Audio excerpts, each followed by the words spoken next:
I'm Jen Martell, and this is Showtime.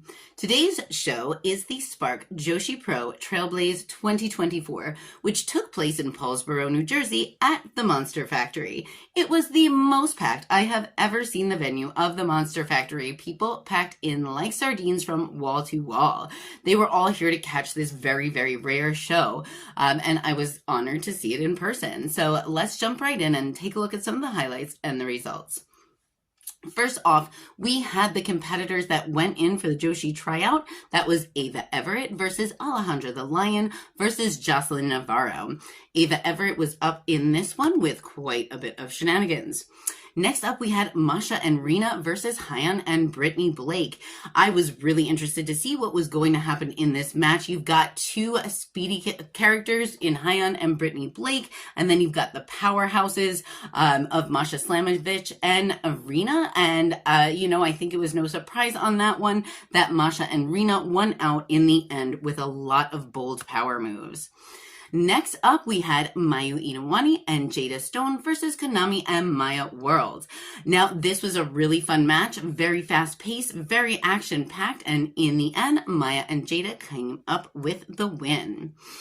Another match that I was so excited to see, and probably my favorite match on the show today, was Kyoko Inoue versus AZM versus Danny Moe.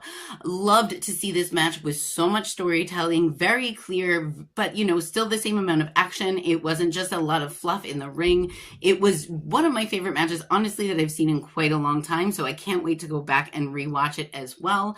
And we saw AZM up in that one. All right, we also had, some more legends in the ring, Aja Kong and Tam Nakano versus Mina Shirakawa and Janai Kai.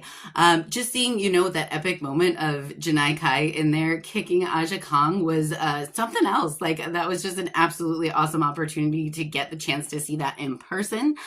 In the end of that match, of course, Aja and Tam came up on top. All right, and then also I was really looking forward to seeing Ram Kachau in person in the States. I followed her for a long time, really watching her career. Having her here in the States has been awesome. She got the chance to do so much through this WrestleMania weekend, and Viva Van, which we do not get the chance to see out here on the East Coast very often. This was I was expecting, again, a lot of shenanigans in these matches. Very, very strong characters from both of them, but it was quite a straightforward wrestling match, and Ram came up in the end to keep that Pacific Championship. Next up, we had another championship match. That was Sumi versus Billy Starks. Really just unexpected, stuff from Sumi. She kind of really has it in. I think she is looking at everybody like they're below her. She was walking around like she owned the place, calling everybody babies, not just the people that she trained, but the crowd and everybody in attendance. It turned out that she was able to figure out a way to get that world championship off of Billy Starks. However, she went right ahead and challenged anybody and everybody to come on out of the locker room and try to challenge her for that.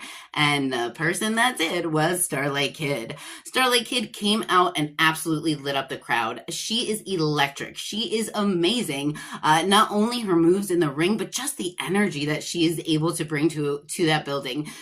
Everybody was tired. It was a long weekend. It was really hot in there. But the moment that she stepped through that curtain, the crowd was on their feet. She gave an electric performance and came out with the win to take that title right off of Sumi. And then, of course, we rounded it out with the Atlantic Championship. That was Saki versus Vert Vixen for the main event. And if you want to see how that one turned out, you'll have to check it